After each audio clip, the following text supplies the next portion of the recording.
Te invitamos a escuchar La Buena Nueva de hoy, invaluable herencia espiritual que nos regaló el Padre Xavier Aguilar. Un llamado a la acción desde el Evangelio. Radio Monte Tabor, comparte lo bueno.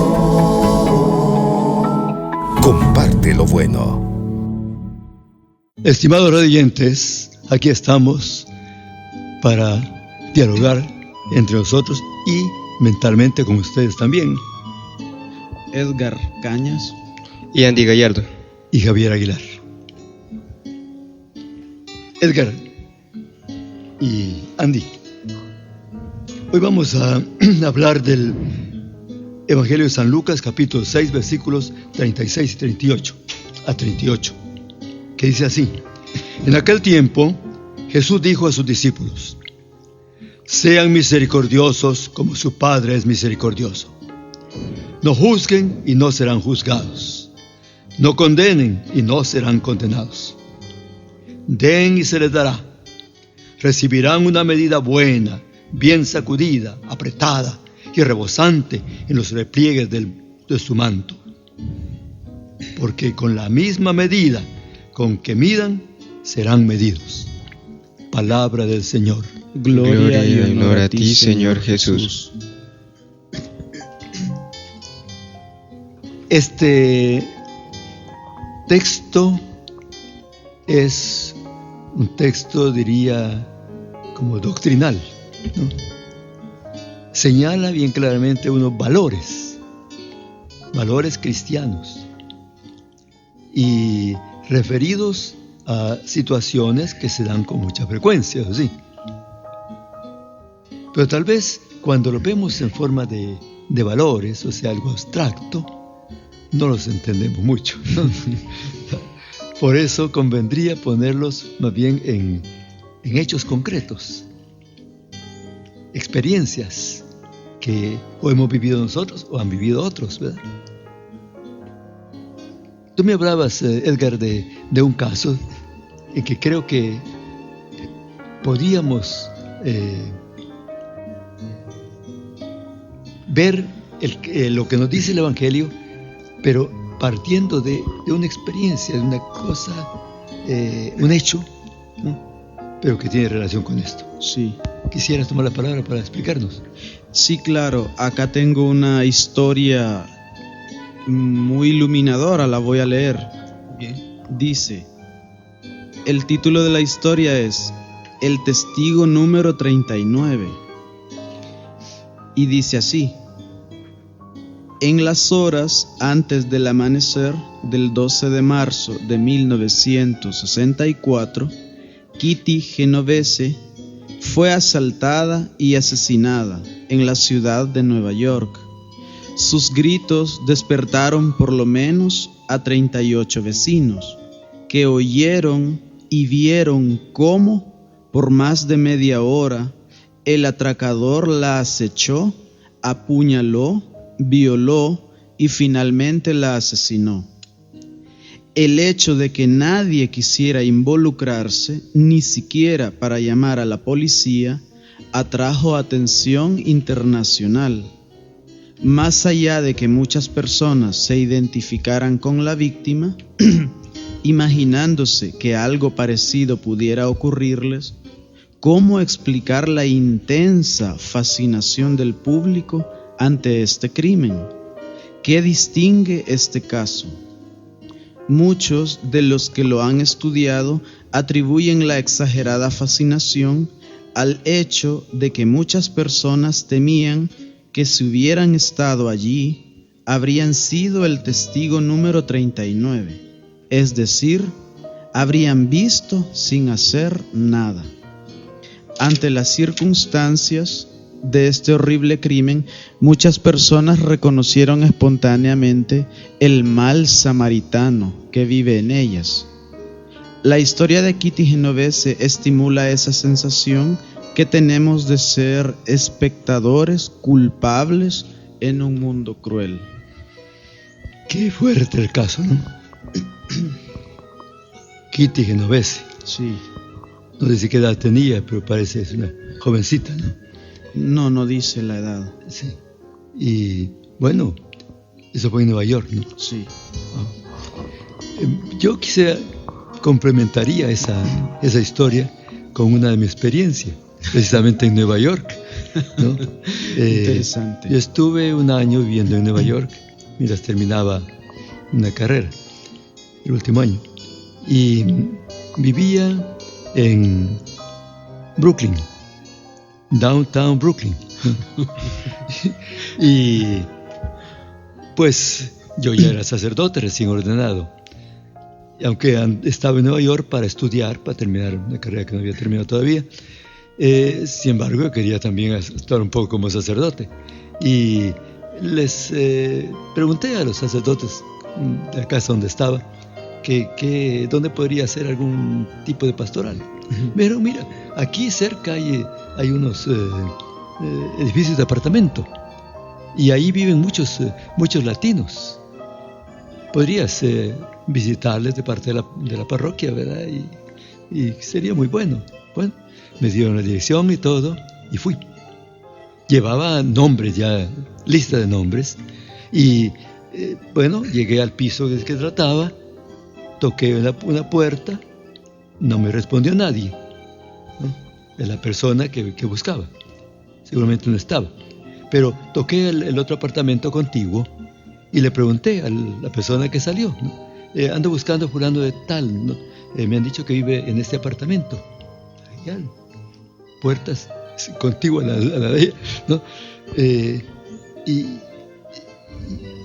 Y me dijo, yo no sé quién vive ahí. Y le pregunté, ¿y usted cuántos años vive aquí? 14, me dijo. Y en 14 años no se ha dado cuenta de quién vive en el apartamento contiguo, ¿no? O sea, no le interesaba nada, ¿verdad? No. Saber quién era, ¿no? Pues así es la vida en las grandes ciudades, ¿no? En Nueva York, precisamente. New York. Bueno, sí, se pueden estar matando al vecino y el otro oye los gritos y no saben, se hacen, bueno, yo no sé quién es, ¿no? Por tanto, como que eso le justificara para no hacer nada. Bueno, son hechos de la vida, ¿no? La vida real, ¿no? ¿Qué te pasa, Andy? Muy pensativo sobre esto. Un poco analizando sobre ese caso, su experiencia. Sí.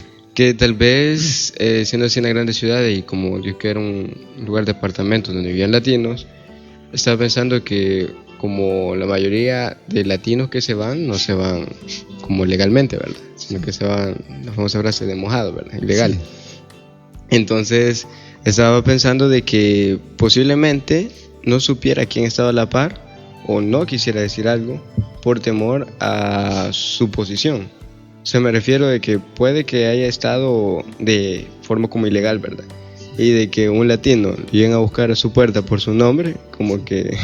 Pero fíjate, siempre son justificaciones para no hacer nada. Sí, Esos son, ¿verdad? Pretextos. Pretextos Sí. para no hacer nada. Ahora, ¿qué dice el juicio de Dios sobre esto? ¿Verdad?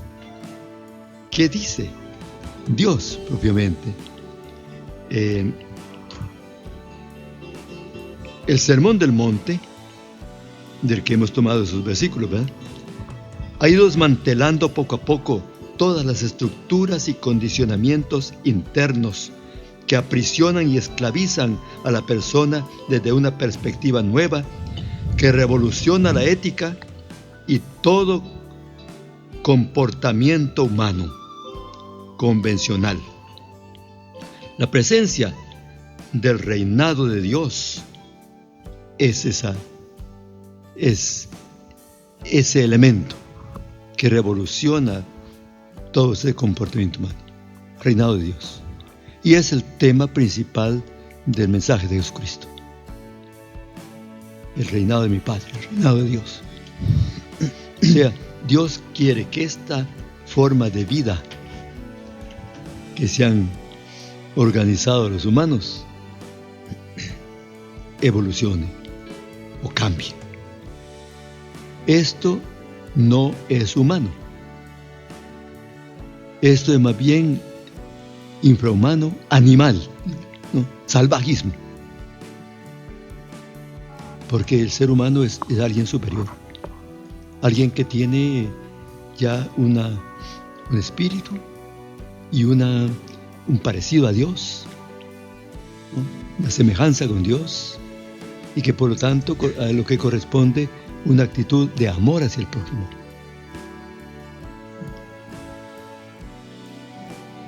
Lo ha hecho el ser humano con la ley del talión, por ejemplo. La ley del talión, ¿no?, que se expresa en la frase ojo por ojo, diente por diente, lo único que pretende hacer es moderar ese comportamiento brutal, ¿no?, animal, de la venganza.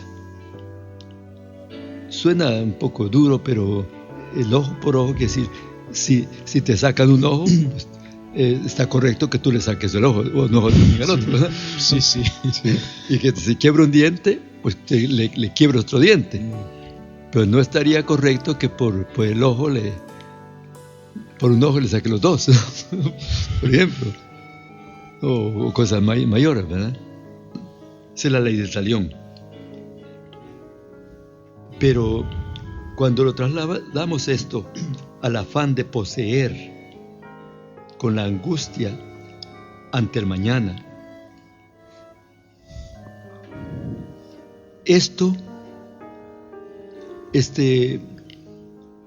esta ley, digamos, permisiva, porque eso es, ¿no?, que permite algo, permite la venganza, aunque proporcionada. Lo único que le añade es proporcionada. Pues de hecho se cae en lo que se quiere evitar, ¿no?, que pronto llega a ser desproporcional.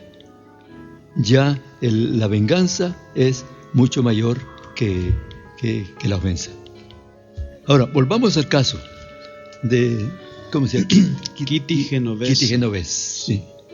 Kitty Genovese, en Nueva York. Parece que estoy viendo el sitio. Sí. Bueno, y que haya sucedido esto. Pero lo más chocante, que no haya sido una persona, sino ¿cuántos dijeron? 20. Eran 38 personas que eran espectadores pasivos. Sí. Supongo que eso sucedió fuera, en la calle, y los otros desde la ventana veían todo eso, ¿no? Sí. Y no... Es decir, estas 38 personas vieron que el atracador, es decir, un hombre X, persigue a Kitty, la acecha, la molesta, la captura, la violó y luego la asesinó a puñaladas durante más de media hora. Y estas 38 personas solamente se limitaron a ver con una inmensa fascinación. Es decir, daba igual si fuese una rata o una cucaracha a la que estuviesen aplastando. Me imagino el lugar, ¿verdad? Que habrá sido en alguno de esos edificios de apartamentos, ¿verdad? Sí. Con algún patio interior. Sí, eso exacto. No puedes ver así en la calle, porque en la calle había pasado mucha más gente, ¿verdad? Yo he visto. Y aquí se pudo contar cuántos eran, ¿no? En un patio interior probablemente. Ahí. Y gritaba la mujer, pidiendo auxilio, ¿no? Y los demás se asomaban a la ventana.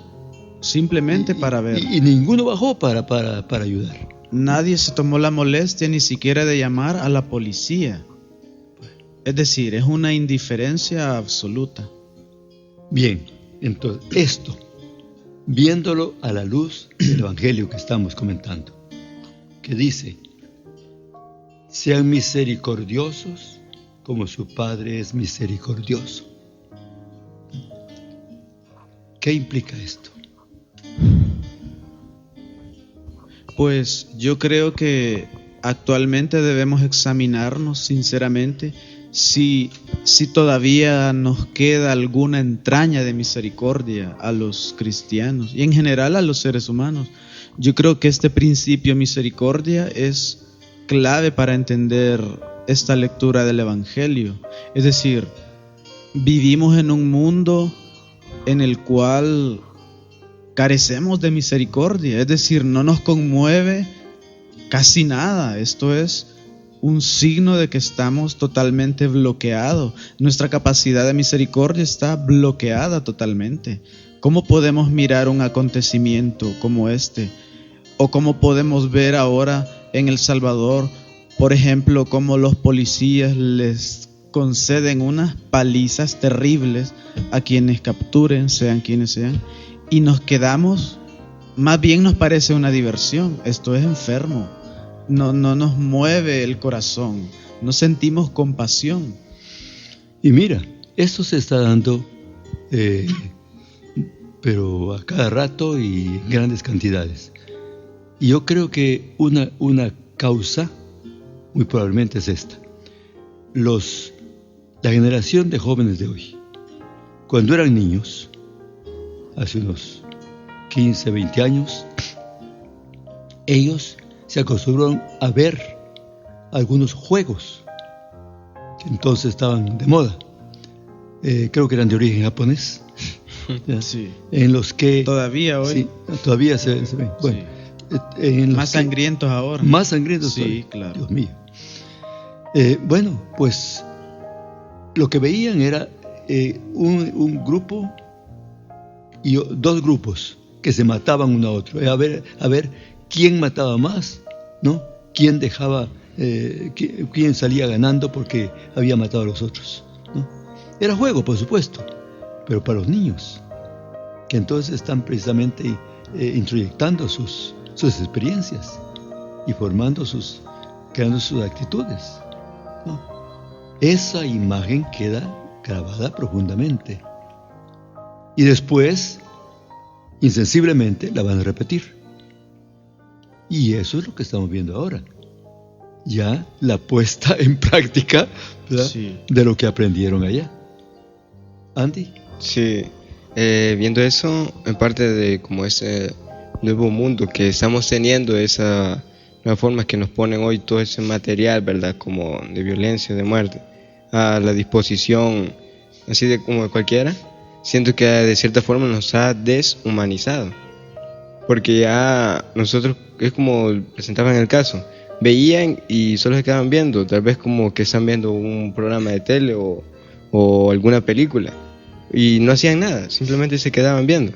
Entonces siento que hoy día sí nos estamos como acostumbrados, estamos viendo de las noticias, sale de que encuentran tantos cuerpos enterrados, encuentran aquí, y lo tomamos como, sí, todos los días matan. Ya hay veces que una persona cotidiana siente que ya eso es normal. En cambio, en nuestra parte de esa de todavía sentir algo, como que se nos ha ido perdiendo un poco. Cierto. Hoy mismo se continúa en esa línea de enseñar, ahora también a la juventud y a gente mayor también, enseñarles eso, insensibilizarlos, presentándoles a cada rato cuadros de violencia. Y esto lo están haciendo la televisión a diario, ¿no? Sí, claro. La televisión o las películas de violencia, ¿no? Que hay muchas. Y eso es lo que ve nuestra gente. ¿Y el efecto? Yo creo que el efecto es insensibilizarse.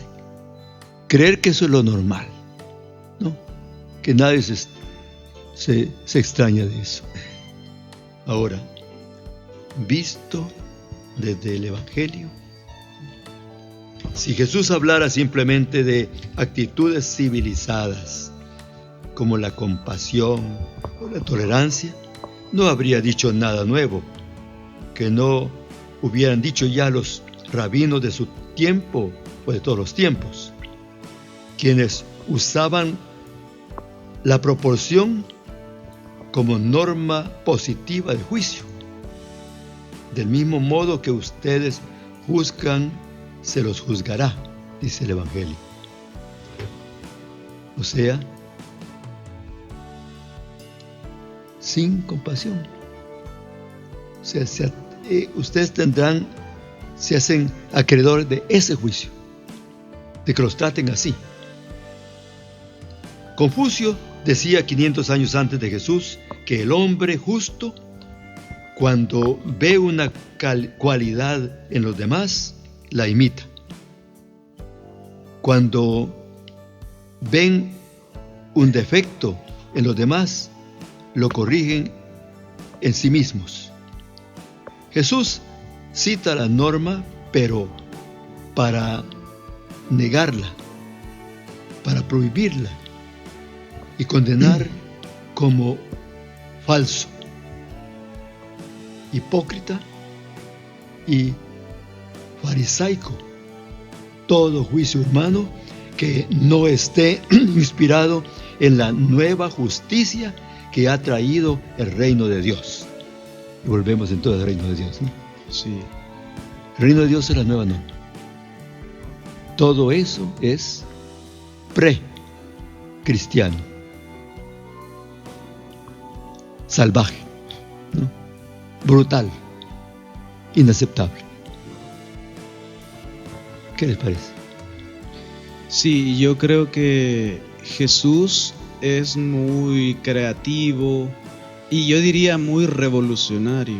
Su mensaje fue muy revolucionario, a tal grado que hubo gente que lo amó hasta el final y gente que lo odió hasta el final, a tal grado de matarlo en una cruz, como se hacía en aquel tiempo, porque propone precisamente unos valores que van en contra de las ideas y de los mal llamados valores de su tiempo y de nuestro tiempo. Por ejemplo, ahora hemos escuchado el Evangelio, propone la misericordia, la compasión, el perdón, en amar a los enemigos. Incluso se atreve a reinterpretar la ley del talión tan famosa. Yo creo que actualmente en la iglesia católica podemos caer en esta tentación, o en otras iglesias o sectas. Nos hemos quedado en el Antiguo Testamento, ojo por ojo, diente por diente. Y yo creo que algunas instituciones importantes de nuestro país, de nuestros países, creo que se han quedado en el Antiguo Testamento. Sin embargo, el corazón de la Sagrada Escritura, que es el mensaje de Jesús, dice exactamente otra cosa. Dice Jesús: si en el Antiguo Testamento se dijo ojo por ojo, diente por diente, yo les digo, amen a sus enemigos. O sea, ¿por qué no volvemos a este mensaje de Jesús? ¿Por qué esa insistencia tan obsesiva y tan enferma y perversa de vivir según la ley del talión, que, como digo, está ya superado totalmente por el Maestro? ¿Por qué no hacemos nosotros lo mismo hoy? Andy. Sí, nosotros hoy como cristianos, ya que conocemos lo que es el Nuevo Testamento, tenemos que poner más en práctica eso. Estamos más llamados a sí olvidar esa antigua ley y empezar a practicarla. Hay veces que parte de esa ley está como en nuestra naturaleza, ¿verdad? De sentir eso, de que cuando nos hacen un daño, como desquitarnos. Pero está la parte donde podemos razonar y podemos entender que eso no está correcto. Sí, en el tiempo de Jesús se podría decir que era un tanto revolucionario porque iba en contra, pero ese sistema al que iba en contra no estaba como del todo bien formado, porque sí se tenía como una idea de qué estaba bien, qué es lo que estaba mal. Pero viene Jesús y como nos viene a sobreescribir, ¿verdad?, parte de la historia, de que qué es lo que se debe hacer, qué es correcto, moral y cristianamente. Yo también veo cada vez más claro que a Jesús le interesa el ser humano, la persona humana, y la ley incluso es secundaria. O sea, a Jesús le interesa la vida del ser humano, y si hay que relativizar algunas leyes, pues las relativiza y ya. Por ejemplo, curar en sábado. ¿Qué le importaba a Jesús que fuese prohibido curar en sábado? A él le interesa salvar al ser humano, ayudarle al ser humano para que encuentre la verdadera plenitud, felicidad. No entiendo por qué insistimos los que decimos ser cristianos ahora en lo contrario. ¿Por qué no aprender esta actitud de Jesús? A la luz de todo esto, se ve bien claro que lo que tenemos ahora este estilo de vida, esto que está sucediendo entre nosotros, que sucede todos los días. Esto es un tremendo retroceso. Sí. Estamos retrocediendo a la barbarie, a lo inhumano, ¿no? A lo precristiano, ¿no? Por lo tanto, esto no debe ser aceptado. Y yo creo que ahora la gente deberíamos preguntarnos, ¿realmente soy un ser humano? ¿O realmente soy una bestia que no ha evolucionado? De verdad. Sí. Una pregunta que no nos queremos hacer, pero creo que es urgente que nos la hagamos. Sí. Sí, bastante urgente, ¿verdad? Porque hay veces olvidamos eso de que quién somos o qué somos. Y si vamos como perdiendo esa idea de que somos humanos, somos personas que aparte de pensar vivimos, y para vivir necesitamos como ciertas condiciones, ¿verdad? A veces hay quienes pueden como ayudar al otro y se quedan solo bien. Entonces sí cabría la pregunta, volver a preguntarnos, ¿somos humanos verdaderamente? Padre, solo añadir una cosa más. A mí me parece que la lógica del Evangelio, la lógica de Jesús es verdad, libertad, amor, vida. En cambio, la lógica del antirreino, la lógica del mal, es mentira, esclavitud, egoísmo y muerte. Y eso lo vemos claro hoy en nuestro país y en el mundo. Muy bien. Ahora, antes de terminar, tenemos que aterrizar, ¿verdad? Sí. En alguna conclusión, ¿no? Yo creo que cae de su peso. Aquí la respuesta es, hay que volver al Evangelio o buscar el Evangelio. Si no es volver, porque si no teníamos, no es volver. O sea, evangelizar. Ayer estaba pensando, ¿qué podríamos hacer para evangelizar? Pero ya no solo a unos pocos, los niños que vienen al catecismo, a la iglesia, o a los que asisten a la misa. Hay que evangelizar masivamente a nuestra sociedad, o por lo menos grupos grandes. Estaba pensando precisamente esto. Si, usando los medios de comunicación social como este, ¿verdad?, preparáramos unos programas en forma de diálogo, tal vez, incluso con personas que están involucradas en los problemas, ¿no? O que han sido causantes, ¿no?, de los males.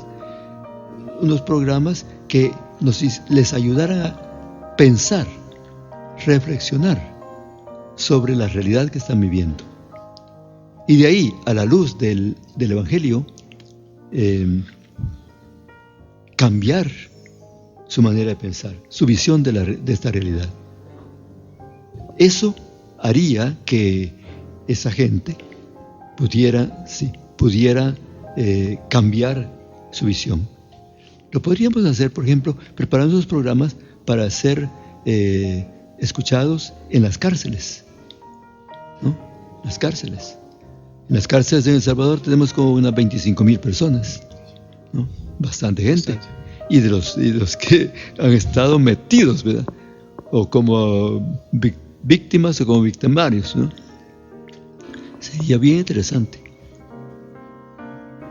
si las autoridades de nuestro país, concretamente aquí el Ministerio de Seguridad, ¿no?, o de Justicia, ¿no?, o la Dirección General de Centros Penales, fomentara esto, apoyara una iniciativa que fuera de la Iglesia, ¿verdad?, de hablar de esta manera, pero de tal manera que los internos pudieran seguir un programa así por media hora, 3/4 de hora, 1 hora cada día. Eso iría penetrando profundamente, cambiando su manera de ver la realidad, pensando con el Evangelio, o sea, cristianamente.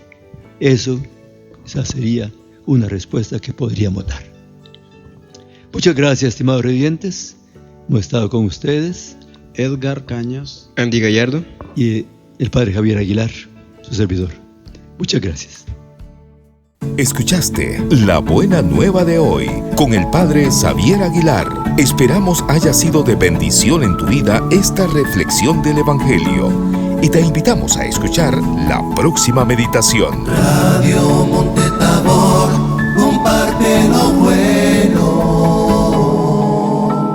Comparte lo bueno.